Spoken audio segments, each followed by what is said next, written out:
की गैस लेकर बाहर आता है, जो कई प्रकार की बीमारियां हमें लेकर जाता है, हम उसी के खिलाफ आज एक दिवसीय धरने पर बैठे हैं।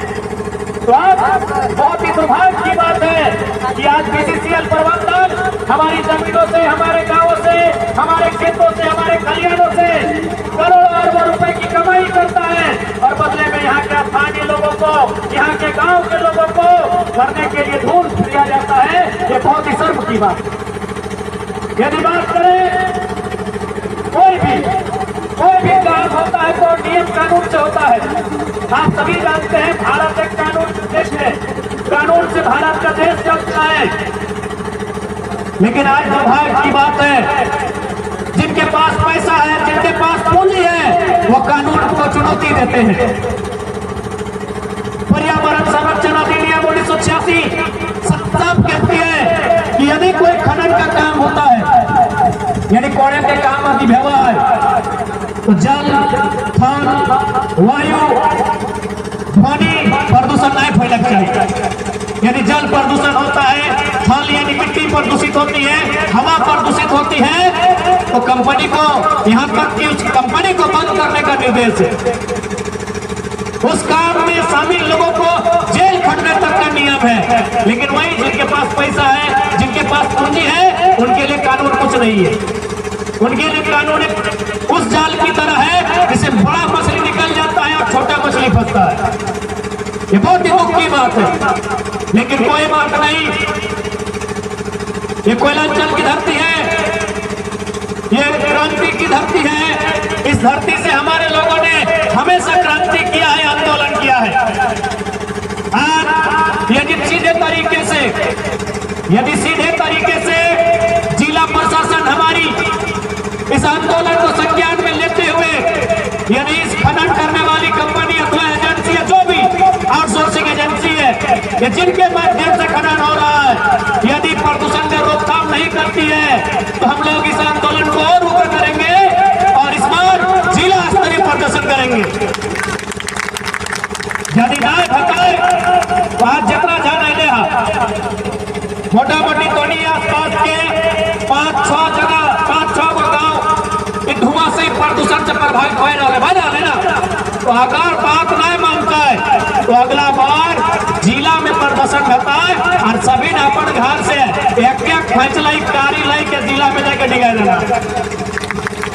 एकदम डीसी के ऑफिस में खड़ा होकर उड़ाना है जहां प्रदर्शन होता है।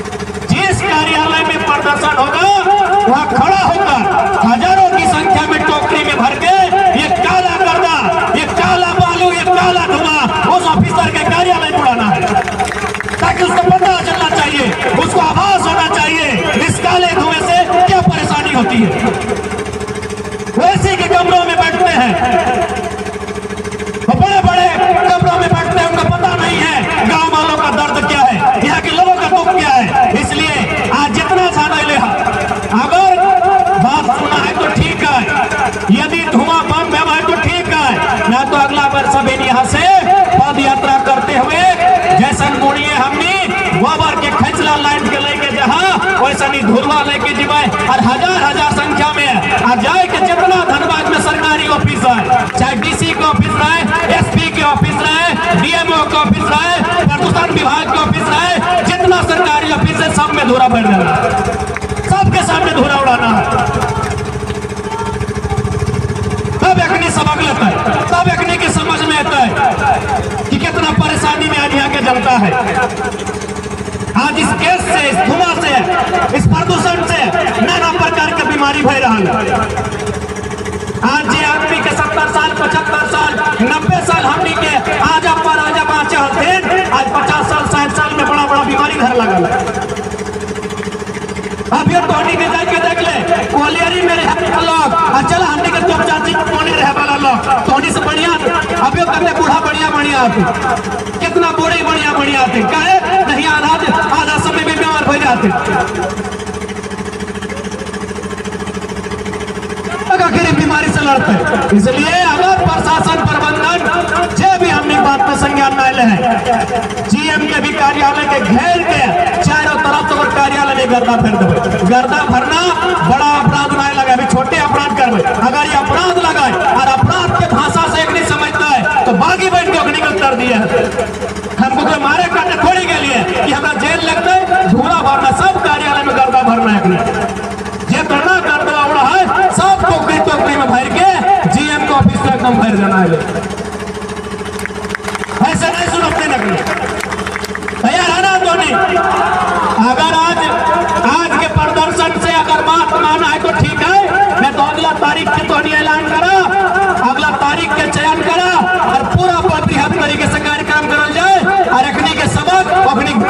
गली इनके बढ़िया बढ़िया जगह रहा। फिर धनबाद में 18 तल्ला 20 तल्ला में अपन समझ में ओखरी के धीरा पुता ओखरी के जेनी छुआ भालो बढ़िया से रहा है तो की समझ में आज यहाँ गांव के आदमी के समझ में आ रहा है कि तकलीफ बह रहा है, कितना दुख है अपने के जीवन यापन बह रहा है।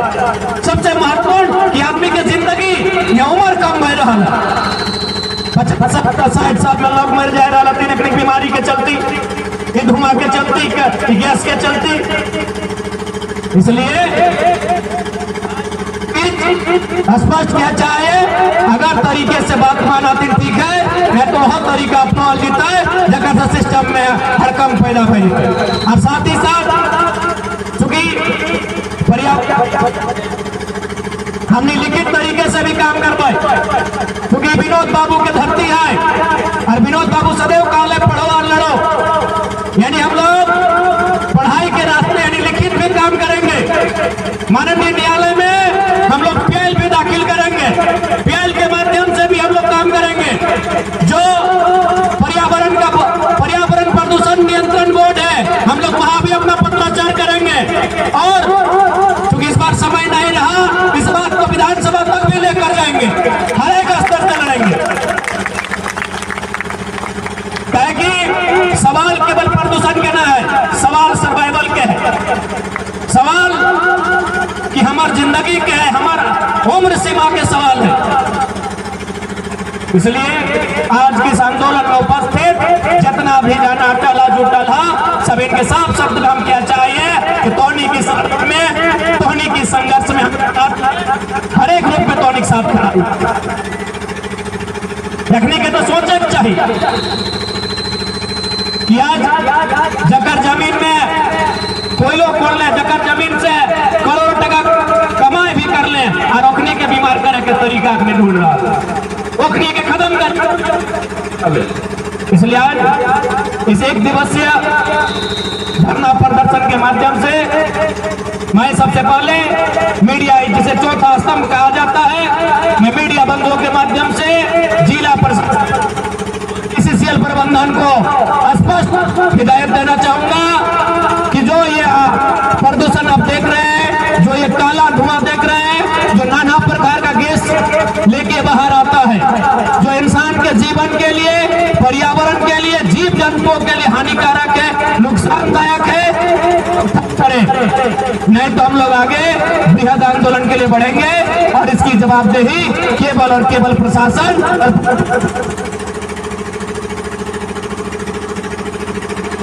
ठीक है, तनी समय के कमी है, एक बाद हमरा लेकिन टोनिक बीच हम सदैव आवे में आधा घंटा 1 घंटा के लेट हो सकल है, लेकिन हमेशा टोनी के आंदोलन में, टोनी के काम में, टोनी के दुख में हमेशा साथ खड़ा ही हो, हमेशा टोनी खड़ा ही हो, आज भी खड़ा ही हो और जब तक हम रहो तब तक टोनी के साथ खड़ा रहो। इस बात के हम कह के जा रहा है। ठीक है, तो आज के इस पर्यावरण बचाओ संघर्ष समिति के तमाम साथियों के, तमाम दीदी माए मौसी सभी के हमारे क्रांतिकारी जोहार, सभी को मेरा जोहार। आपके इस आंदोलन को, आपके इस कार्यक्रम को हम लोग पूरा समर्थन करते हैं, पूरा सहयोग करेंगे। एक विधायक होने के नाते मेरा जो भी कर्तव्य होगा उससे हम पीछे नहीं हटेंगे। धन्यवाद सभी को।